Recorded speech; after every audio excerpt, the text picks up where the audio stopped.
In this conversation between myself, Dr. Akhu, and Dr. Maat, we talk about the foundation of most meditation, the breath.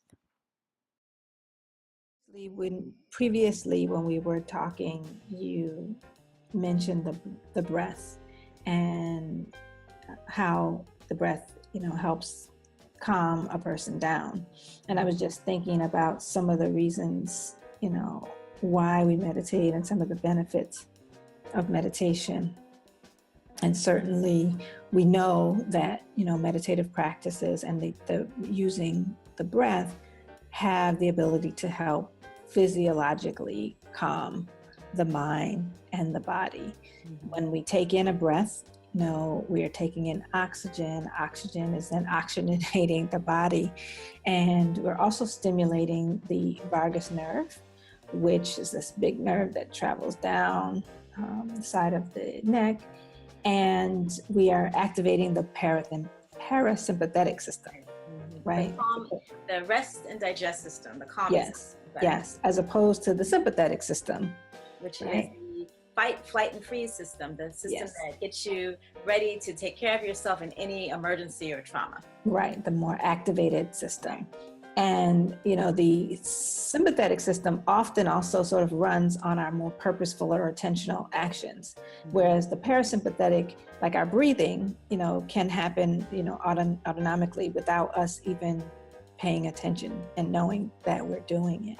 Right. In fact, breathing is the one part of the parasympathetic nervous system that we have the most control over, because it controls our heartbeat and our blood pressure, like all these other things that we don't have very much conscious control over, but we can control whether we breathe fast or slow if we stop to think about it. Certainly it happens on its own. We don't have to think about it, but it is the one part that we can have conscious control over. Right.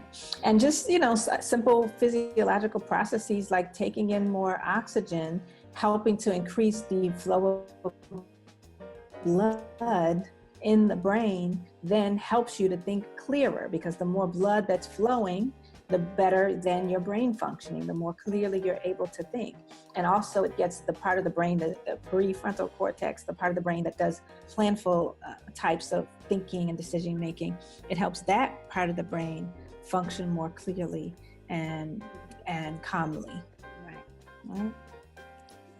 Wonderful reasons to take deep breaths. Yes. And so I always like to say when talking about the breath that people, just forget how much it enables you to be in control.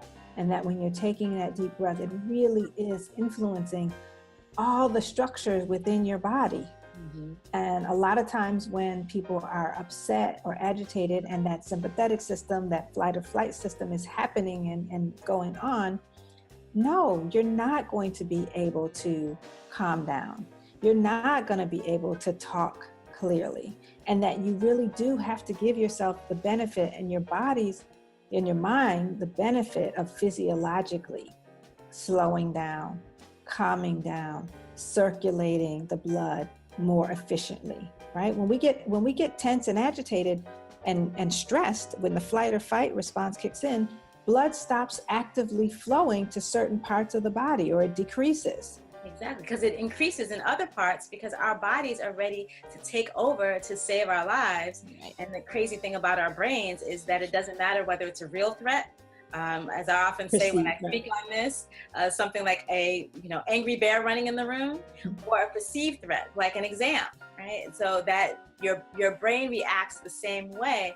So it takes over with this fight, flight, or freeze, which is there to save your life, but it doesn't help when the threat is a test. Right. So we really have to learn to deactivate that part, because you can't stop to think if you need to go save your life. It has to go on instinct. That's why it's made that way. But you have to stop and think if you want to do well on an exam. If you have the information in your head, but you can't access it because your brain has shut down the prefrontal cortex, the part that's thinking, so that it can save its life from an exam, right? Yes. Or save its life from, right, something more physically threatening, or even just dealing with racism or race-related stress. Right. All of those things are treated in the brain as if they were physical threats, even though they're emotional threats.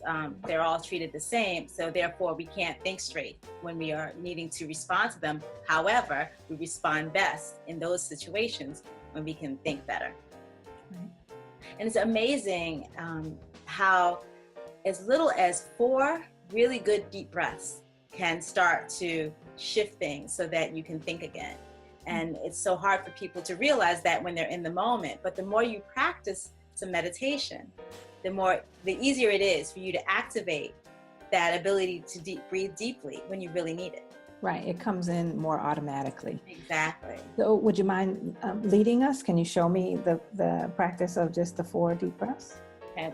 Yes, when I do this, you can't see my hands, but when I do this with people who have never done it before, I usually suggest they put one hand on their chest and the other hand on their abdomen, on the stomach.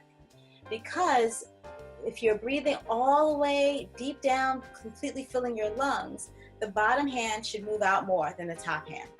Right? That's how you know that you're getting the breath all the way as deep as you can in your lungs. So the process is to breathe in through your nose and try to imagine completely filling your lungs, feeling that bottom hand moved out more than the top hand.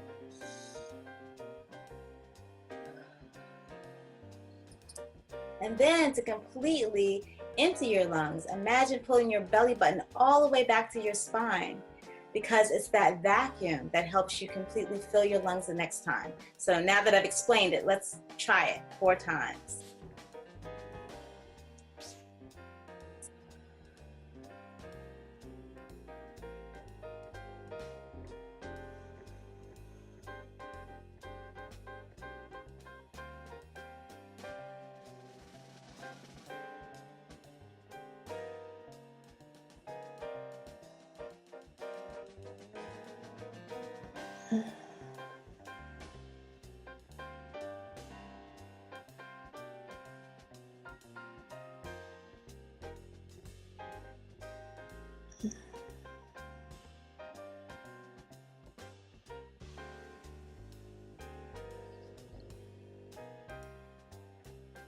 Feel lighter. Yeah. Mm-hmm. What I find is that it takes the first 3 breaths to really get into it, but by number 4, most people feel lighter, feel more grounded. What I often ask people to do when I'm doing this in front of a large group is to check in with how they feel before we do the exercise, so that they can really see the difference. And every once in a while, somebody gets a little lightheaded. So I suggest that you allow yourself to settle back into a normal breath and not get up and try to move too soon after doing that exercise. And like everything else, the more you practice it, the easier it gets and the less likely you'll be lightheaded. But just as few as 4 breaths can help relax the system enough so that you can start to think clearly again. Right, and if your brain is not used to taking in sort of these larger amounts of oxygen at any given time, it is going to feel lightheaded. Yes. Right. Lightheaded, but yet still calmer. Yes. Yes. Okay, thank you. Thank you. So, shall we say head tap? Okay, head tap. For more information about us and what we do, please visit drakhu.com, DRAKHU.com, and the Center for Spirit.com, Center, the number 4, Spirit.com.